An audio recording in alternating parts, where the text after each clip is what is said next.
Hello students. तो जैसा कि आप सभी लोगों के जो एप्लीकेशन स्टेटस हैं वो फाइनली आउट हो चुके हैं दिल्ली पुलिस एग्ज़ाम के, और 18th वीडियो जो है हमने पीछे आपको लगा दिए हैं। 18 वीडियो हो चुके हैं जिनका प्लेलिस्ट अलग से बनाया गया है, तो जाकर के प्लेलिस्ट में आप लोग एक्सेस कर सकते हैं। जो आज का आपका है ये 19 यानी कि 19वां वीडियो होगा आप सभी लोगों के लिए। तो ज़्यादा से ज़्यादा लोग क्या करेंगे कि वीडियो को लाइक कर देंगे, बाकी शेयर कर देंगे जो लोग और भी कुछ फ्रेंड्स वगैरह हैं वो इस एग्ज़ाम के लिए तैयार हो रहे हैं। चलिए शुरू करते हैं बिना टाइम वेस्ट किए। यहाँ पर आपको मोस्ट इंपॉर्टेंट क्वेश्चन ही कराए जाएंगे इस सेशन के तहत। जैसे पहला क्वेश्चन है कि राष्ट्रकूट वंश का संस्थापक कौन था। देखिए कई बार एग्जाम में आया हुआ है, चाहे वो एमटीएस हो या फिर आपका सीएचएसएल हो, इन एग्जाम में मोस्टली ये क्वेश्चन पूछा गया कि जो राष्ट्रकूट कूट आपका वंश था इसका संस्थापक कौन था। तो दांती दुर्ग जो है इसका राइट आंसर हो जाएगा, जो कि राष्ट्रकूट वंश का संस्थापक था। और बाकी दांती दुर्ग को दांती वर्मन के नाम से भी कहीं कहीं लिखा होता है, दांती वर्मन भी इनको बोला जाता है। उसने कृष्ण प्रथम को हराया जिसने अपने राज्य का विस्तार पूरे कर्नाटक में किया हुआ था। तो इन्होंने कृष्ण प्रथम को हराया हुआ था और पूरे राज्य में जो है कर्नाटक में आपका यहाँ पर विस्तार किया हुआ था। 753 सी में यानी कि ईस्वी में चालुक्यों को भी पराजित किया हुआ था और राजा धीराज और यहाँ पर परमेश्वरा की उपाधि ग्रहण करी हुई थी। सिंह विष्णु की बात करें, अगर आपसे कभी ये पूछा जाए कि जो पल्लव वंश था उसका संस्थापक कौन था, तो पल्लव वंश के जो संस्थापक होंगे वो सिंह विष्णु हो जाएंगे। पुलकेशन की अगर बात करी जाए चालुक्य वंश की, तो चालुक्य वंश के जो संस्थापक थे वो पुलकेशन प्रथम हो जाएंगे। सातवाहन वंश के अगर संस्थापक की बात करें कि जो सातवाहन वंश था उसके संस्थापक कौन थे सातवाहन के, तो वो कौन थे, वो थे सिमुक। यानी कि सबके याद रखना है। देखिए राष्ट्रकूट का दांती दुर्ग, यहाँ पर सातवाहन का सिमुक, चालुक्य का पुलकेशन प्रथम, और यहाँ पर जो आपका सिंह विष्णु था वो पल्लव वंश का रहा हुआ था। नेक्स्ट क्वेश्चन है कि कलिंग का वर्तमान समय में क्या नाम है। देखिए कलिंग की बात करें तो वर्तमान में कलिंग राज्य है जो कि उड़ीसा के नाम से कहलाता है। और इससे क्या था कि पूर्व समय में यानी कि जब आप प्राचीन इतिहास में जाते हैं तो इसे ही कलिंग के नाम से जानते हैं, जो कि कलिंग का युद्ध भी लड़ा गया था, जिसके बाद अशोक ने क्या किया था कि युद्ध त्याग करके बौद्ध धर्म की नीति अपना ली थी। तो आधुनिक जो है कलिंग राज उड़ीसा और आंध्र प्रदेश के उत्तर में भी है। और कलिंग जो युद्ध है कलिंग राजा और अशोक के बीच में लड़ा गया था, जो कि आपको बताया अभी। नेक्स्ट क्वेश्चन है चित्तरंजन दास और मोतीलाल नेहरू ने किस आंदोलन में वकालत को छोड़ दिया हुआ था। तो यहाँ पर वकालत की बात करें तो जो चित्तरंजन दास और मोतीलाल नेहरू थे इन्होंने असहयोग आंदोलन के में क्या था, वकालत को छोड़ दिया गया था। और असहयोग आंदोलन के ही समय क्या था कि 1922 में जो है गोरखपुर में चौरी चौरा कांड होता है, जिसके तहत गांधी जी ने भी क्या किया कि असहयोग आंदोलन जो आपका नॉन कोऑपरेशन था इसको भी यहाँ पर आपका छोड़ दिया था, यानी त्याग दिया था इस ऑपरेशन को। और बाकी बात करें कि इसमें जो मोतीलाल नेहरू रहे थे और सीआर दास रहे थे, इन्होंने एक और काम किया हुआ था, वो किया हुआ था 1923 में यानी कि 1923 में। और वो ये काम था कि यहाँ पर स्वराज पार्टी, यानी कि एक जो स्वराज पार्टी कई बार पूछी जाती है कि जो स्वराज पार्टी है इसका गठन किसने किया, तो 1923 में किया गया था। ये वर्ष याद रखना है। बाकी किया गया था मोतीलाल नेहरू और सीआर दास के द्वारा। नेक्स्ट आगे देखेंगे। नेक्स्ट है 1875 में दक्कन में साहूकारों और अनाज व्यापारियों के खिलाफ किसान विद्रोह किस राज्य में आरंभ हुआ था। तो देखिए 1875 में अगर बात करें तो दक्कन में साहूकार और अनाज व्यापारियों के खिलाफ जो किसान विद्रोह रहा हुआ था वो किस राज्य में आरंभ हुआ, तो ये आरंभ हुआ था महाराष्ट्र में, यानी कि महाराष्ट्र के समय आपका आरंभ हुआ था। बम्बई प्रेसिडेंसो में किसान ने अपने सामने आने वाले जो कृषि रहे हुए थे यानी कि संकट के खिलाफ विद्रोह खड़ा किया हुआ था, और जिसका जो उद्देश्य था उसकी बात करें तो ये था कि साहूकारों के कब्जों में बंधों, फरमानों और अन्य दस्तावेजों को प्राप्त करना। नेक्स्ट आगे क्वेश्चन देखेंगे। नेक्स्ट है कि किस शैली के मंदिरों के प्रवेश द्वार को गोपुरम के रूप में जाना जाता है। देखिए प्रवेश द्वार जो होते हैं वो गोपुरम के रूप में जाना जाता है द्राविड़ शैली में। और अगर द्राविड़ शैली की बात करें तो जितने भी दक्षिण भारत के मंदिर होंगे वो बने होते हैं द्राविड़ शैली में सारे के सारे। और अगर उत्तर भारत के मंदिरों की बात करें तो वो सभी बने होते हैं नागर शैली में। तो दक्षिण भारत के मंदिर होते हैं द्राविड़ शैली में, उत्तर भारत के होते हैं नागर शैली में, और गोपुरम जो होता है वो द्राविड़ शैली में मंदिरों का प्रवेश द्वार होता है। गोपुरम को आपको बता चुके हैं। इसके साथ साथ नागर शैली क्या होती है, उत्तर भारत की शैली होती है। द्राविड़ शैली जो होती है ये आपकी दक्षिण भारत की होती है। एक वेसर शैली होती है, एक वेसर शैली भी कई बार पूछ ली जाती है। तो वेसर शैली जो होती है ये नागर शैली और द्राविड़ शैली जो मिश्रित मुख्यतः होता है दक्षिणी पश्चिमी और भारतीय शैली के उसमें आपका होता है। नेक्स्ट है वी सत्यनारायण शर्मा को किस शास्त्रीय नृत्य के रूप में मान्यता दी गई है, नृत्यकार के रूप में। देखिए यहाँ पर सत्यनारायण शर्मा की बात करें तो सभी को पता है कि कुल 8 शास्त्रीय नृत्य हैं और जिससे कि यहाँ पर सत्यनारायण वर्तमान में तो 9 हो गए, आपको याद रखना है, छऊ को भी शामिल कर लिया गया है वर्तमान में। तो यहाँ पर वी सत्यनारायण शर्मा की अगर बात करें तो कुचिपुड़ी नृत्य से इनका संबंध रहा हुआ है, यानी कुचिपुड़ी के यानी कि नृत्यकार रहे हुए, जो कि अगर बात करें तो किस राज्य का है तो सभी को पता होगा, इतना आसान सा है, आंध्र प्रदेश का है। लेकिन एक क्वेश्चन यहाँ से आपका डीप थोड़ा ये बन जाता है कि जो कुचिपुड़ी है वो जो किस गांव के नाम पर, यानी कि एक गांव के नाम पर रखा गया। आपको याद रखना है कुचिपुड़ी जो है आंध्र प्रदेश के गांव के नाम के ऊपर ये नृत्य का नाम रखा गया। तो वो जो नाम है यानी कि जो गांव का वो किस जिले के अंतर्गत आता है, ये क्वेश्चन पूछा गया एक बार, जो कि थोड़ा सा डीप था। तो कृष्णा इसका राइट आंसर हो जाएगा, यानी कि कृष्णा जिला है आंध्र प्रदेश के अंदर और उस कृष्णा जिले में आता है आपका कुचिपुड़ी, जिस गाँव के नाम पर आंध्र प्रदेश के शास्त्रीय नृत्य कुचिपुड़ी का नाम रखा गया है।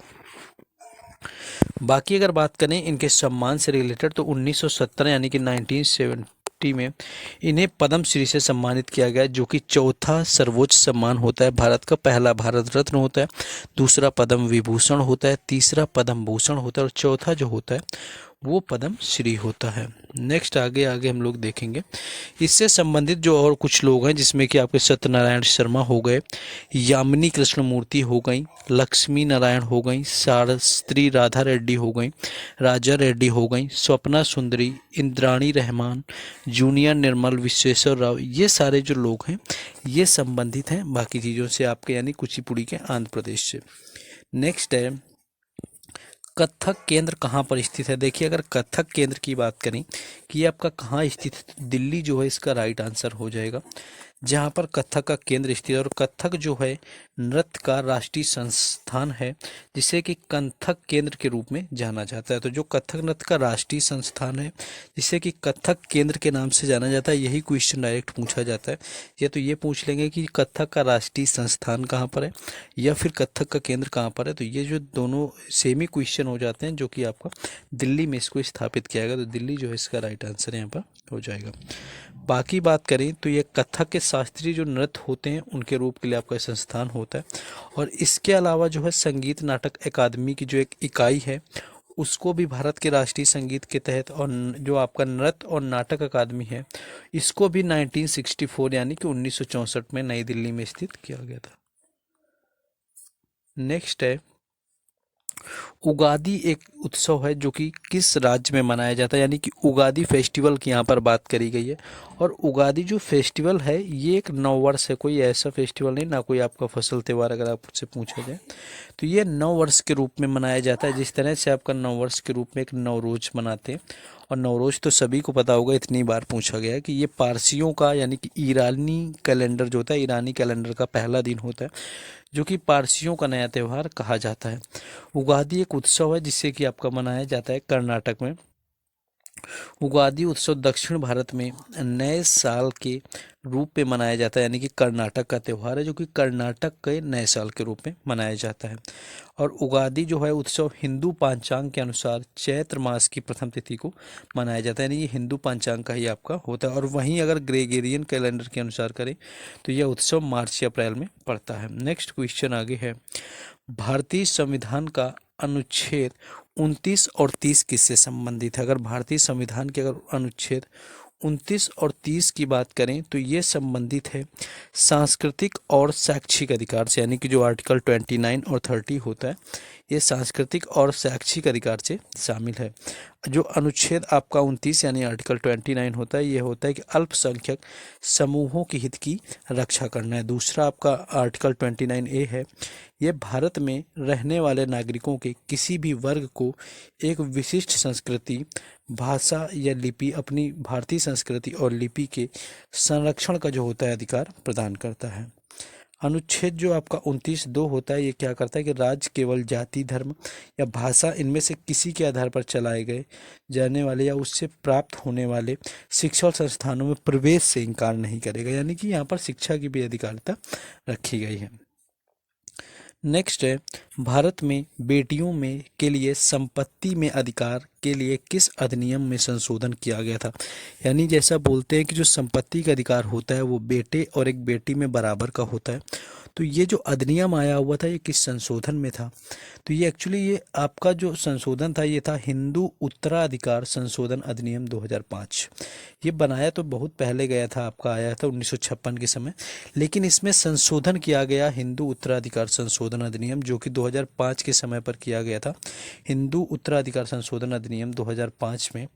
और ये जो अधिनियम था ये 1956 यानी कि 1956 का रहा हुआ था, संशोधन किया गया जिसमें कि बेटियों को माता पिता की प्रॉपर्टी में बराबर का हिस्सा दिया गया था। तो 1956 में आपका हिंदू उत्तराधिकार आया हुआ था ये अधिनियम, लेकिन बेटियों का जो अधिकार दिया गया उनको प्रॉपर्टी में, ये संशोधन जो है 2005 में किया गया। नेक्स्ट आगे देखेंगे। नेक्स्ट है, केंद्रीय वित्त मंत्री निर्मला सीतारमण ने बजट 2022 में कारपोरेट सरचार्ज को 12% से घटा करके कितना कर दिया। तो कारपोरेट जो चार्ज है वो 12% से घटा करके 7% कुल कर दिया गया। और नई कर व्यवस्था में व्यक्तिगत आयकर के तहत लगाए गए उच्चतम अधिभार को 37% से घटा करके भी यहाँ पर इसको भी क्या किया गया, 25% कर दिया गया। बाकी परिणाम स्वरूप जो होता है करोड़ रुपए से अधिक आय वाले उच्चतम आय स्लैब पर अधिकतम जो कर की दर है वो वर्तमान में 42.74 है, जिससे कि सभी अधिभार शामिल है, घटाकर 39% हो गई है आपकी। नेक्स्ट है, भारत द्वारा टोक्यो ओलंपिक 2020 में जीते गए पदकों की संख्या कितनी थी। देखिए टोक्यो ओलंपिक में अगर जीते गए पदकों की बात करें कि कितनी रही हुई थी भारत की, तो ये कुल 7 पदक जीते हुए थे, सभी को याद रखना है क्योंकि उससे अब बाद में 2 ओलंपिक आपके 2024 में ही होने। तो ये इनका आयोजन जो है वो टोक्यो में हुआ। कुल 7 पदक भारत ने जीता, जिसमें कि 1 स्वर्ण पदक शामिल था, 2 रजत पदक शामिल थे और 4 जो है कांस्य पदक यानी कि ब्रॉन्ज मेडल शामिल रहे हुए थे। बाकी अगर बात करें तो इसका इमोशन ओलंपिक का जो आदर्श वाक रहा हुआ था, आदर्श वाक था आपका यूनाइटेड बाय इमोशंस, यानी कि ये रहा हुआ था अगर इसका आदर्श वाक आपसे पूछा जाए। और अगर आधिकारिक रूप से बात करें कि ये किस नंबर का था ओलंपिक, तो ये 32वें नंबर के ओलंपिक के खेल थे। बाकी ये जो है 24 जुलाई से 9 अगस्त 2020 तक टोक्यो जापान में निर्धारित किया गया था। नेक्स्ट आगे देखेंगे। नेक्स्ट है कि अफगानिस्तान और पाकिस्तान भारत से किस दिशा में स्थित हैं। यही कई बार पूछ लिया जाता है, देश के नाम दे देंगे और ये पूछ लेंगे कि किस दिशा में स्थित है, यानी भारत से। तो पश्चिम यानी कि उत्तर पश्चिम जो है इसका राइट आंसर हो जाएगा, क्योंकि देखिए भारत का मैप कुछ इस तरह से अगर आपका बना होता है तो इस कोने में आपको मिलेंगे, ये आपका उत्तर हो गया, ये पश्चिम, तो यहाँ पर आपके जो है पाकिस्तान और अफगानिस्तान मिलता है, तो उत्तर पश्चिम जो है राइट आंसर हो जाएगा। नेक्स्ट है कि किस प्रकार की सिंचाई में पौधों के साथ जमीन पर उत्सर्जकों के रूप में ट्यूबिंग रखना आसान है, जिससे कि उत्सर्जक धीरे धीरे पानी को जड़ क्षेत्र से टपकाते हैं। तो ड्रिप सिंचाई जो है इसका राइट आंसर हो जाएगा। और ड्रिप सिंचाई में क्या होता है कि नमी के स्तर को इष्टतम सीमा पर रखा जाता है, जिससे कि पौधे की जो उत्पादकता और गुणवत्ता में सुधार यहाँ पर होता है। नेक्स्ट आगे देखेंगे। नेक्स्ट है कि पृथ्वी अपने धुरी पर घूमती है, जिसके कारण परिचालित हवा उत्तरी गोलार्ध में दाईं ओर और दक्षिणी गोलार्ध में बाईं ओर विक्षेपित होती है, और इस विक्षेपण को क्या कहा जाता है। देखिए जो आपकी हवा होती है जिसके कारण क्या होता है, उत्तरी गोलार्ध में दाईं ओर और दक्षिणी गोलार्ध में बाईं ओर जो विक्षेपण होता है हवा का, वो होता है कोरियोलिस बल के कारण, तो इसे कोरियोलिस बल बोला जाता है। और जो भूमध्य रेखा पर कोरियोलिस जो आपका बल होता है वो शून्य होता है, क्योंकि हवा भूमध्य रेखा पर नहीं घूमती जैसे कि ध्रुवों पर करती है, और भूमध्य रेखा पर जो होती है हवा दाएं से बाएं बिना पृथ्वी की वक्रता का अनुसरण करती है, तो कोरियोलिस बल इसको कहा जाता है। नेक्स्ट क्वेश्चन है कि प्रकाश को आर पार जाने देना जाने देता है, लेकिन दिखाई देने वाली वस्तुएं स्पष्ट रूप से दिखाई नहीं देती हैं, उसे क्या कहते हैं? तो ये जो कि पारदर्शी आपका कहलाता है, जिसको हम ट्रांसपेरेंट बोलते हैं। और जहाँ पर नहीं दिखाई देता है अपारदर्शी आपका होता है, ओपेक बोलते हैं। तो ऐसी वस्तु को पारदर्शी कहते हैं। और कुछ वस्तुओं से आर पार तो देख सकते हैं, परंतु बहुत स्पष्ट नहीं देख सकते, तो उनको पारभासी आपका कहा जाता है। नेक्स्ट क्वेश्चन आगे है, झाड़ियों और पेड़ों के वैज्ञानिक अध्ययन को किस रूप में जाना जाता है? तो देखिए, अगर झाड़ियों या पेड़ों के बारे में कोई स्टडी कर रहा होता है तो वो आपका वृक्ष विज्ञान, जिसको आपका डेंड्रोलॉजी बोला जाता है, यानी डेंड्रोलॉजी हो जाता है, जिसमें कि पेड़ों, झाड़ियों और लता या अन्य कौष्टी पौधों की खेती प्रबंधन एवं अध्ययन के बारे में यहाँ पर विस्तार से बात करी जाती है। नेक्स्ट आगे देखेंगे, एक ऐसा कौन सा उपकरण होता है जिसे हवा और कुछ गैसों के घनत्व मापने के लिए डिजाइन किया गया? तो देखिए, हवा का घनत्व नापना हो या कुछ गैसों का घनत्व नापना हो, इसके लिए यूज किया जाता है एरोमीटर, यानी कि एरोमीटर जो है इसका राइट आंसर हो जाएगा, जो कि एरोमीटर इसके आपका यूज किया जाता है। वहीं हाइड्रोमीटर की बात करें तो यह एक तरल घनत्व या विशिष्ट गुरुत्व वगैरह होता है। वर्षा को मापने के लिए आपका रेन गेज का इस्तेमाल किया जाता है। तो ये आपको याद रखने कुछ मीटर होते हैं जो कि आपके होते हैं। नेक्स्ट है, सर्वाधिक जनसंख्या घनत्व किस राज्य का है 2011 की जनगणना के अनुसार? तो 2011 की अगर जनगणना की बात करें कि इसका जो आपका जनगणना है 2011 की, तो सबसे अधिक घनत्व आपसे पूछा गया, तो सबसे अधिक देखिए आपका बिहार हो जाता है आपका यहाँ पर। और अगर बात करें दूसरा आपका वेस्ट बंगाल हो जाता है। बाकी अगर आपसे सबसे कम कभी पूछ लिया जाए कि सबसे कम किसका होगा, तो वो होगा अरुणाचल प्रदेश का घनत्व सबसे कम। बाकी जनसंख्या सबसे कम पूछी जाएगी तो वो फिर सिक्किम की हो जाएगी, और सबसे ज़्यादा पूछी जाएगी तो महाराष्ट्र की हो जाएगी। ये सॉरी, महाराष्ट्र नहीं, उत्तर प्रदेश की हो जाएगी आपकी। नेक्स्ट है, one life is not enough किसकी आत्मकथा है? One life is not enough की अगर बात करें कि आत्मकथा किस व्यक्ति की है, यानी कि किस व्यक्ति की आत्मकथा का नाम है, तो के जो नटवर सिंह हैं यहाँ पर राइट आंसर हो जाएगा, जो कि भारत के पूर्व विदेश मंत्री भी रहे हुए थे। तो वन लाइफ इज नॉट जो इनफ है, इनकी आत्मकथा का नाम है। नेक्स्ट क्वेश्चन है, भारत का पहला डूरंड कप कब खेला गया था? देखिए, डूरंड कप से ये भी कई बार पूछ सकते हैं कि इसका संबंध किससे, अगर ये आपसे पूछ लिया जाए तो इसका जो संबंध है वो फुटबॉल खेल से, फुटबॉल आपका हो जाएगा, जिससे कि डूरंड कप का संबंध है। और ये सबसे पुराना फुटबॉल कप मानते हैं, क्योंकि 1888 के समय से खेला जा रहा है। और यही आपसे पूछा गया कि पहली बार कब खेला गया था। तो जो डूरंड कप था वो पहली बार 1888 में खेला गया शिमला के अंदर। और सर्वाधिक बार जो जीतने वाला था, यानी कि टीम की बात करें कि सबसे अधिक टाइम विजेता कौन रहा हुआ था, तो मोहन बागान और ईस्ट बंगाल है, ये दोनों क्या है कि 16 बार विजेता रह चुके हैं।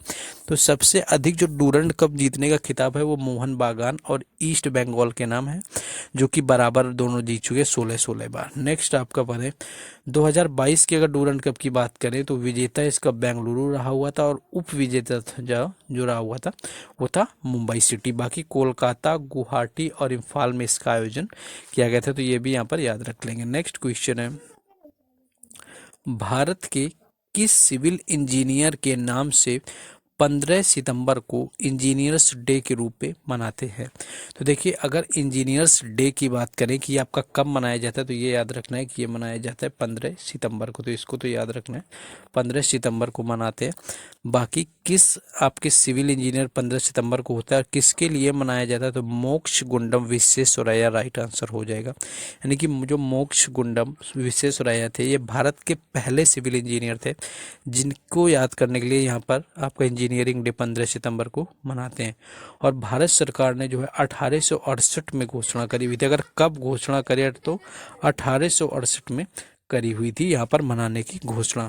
तो देखिए, आपको हम क्या होता है कि ऑलमोस्ट कराते हैं, और ये 19 वीडियो यहाँ पर आपके कंप्लीट हो चुके हैं।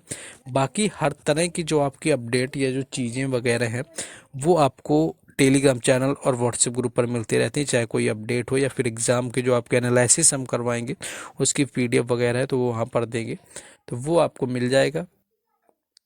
तो आपको क्या करना है कि आपको जुड़ जाना है। उन दोनों के जो लिंक है आपको डिस्क्रिप्शन में दे दिए है। लेकिन अगर आपने अभी तक वीडियो को लाइक ना किया हो तो आपको लाइक कर देना, इतनी तो रिक्वेस्ट कर रहे हैं आपसे, ये इतना कर देना है। एंड शेयर करिए अपने फ्रेंड्स के साथ and do subscribe the channel. आपको सब्सक्राइब जरूर करना है क्योंकि इंपॉर्टेंट कंटेंट जो है आपका एग्जाम ओरिएंटेड यहीं पर मिलेगा, एज वेल एज आपको एग्जाम एनालिसिस सभी शिफ्टों को आपको करवाया जाएगा। Let's meet tomorrow. Thank you.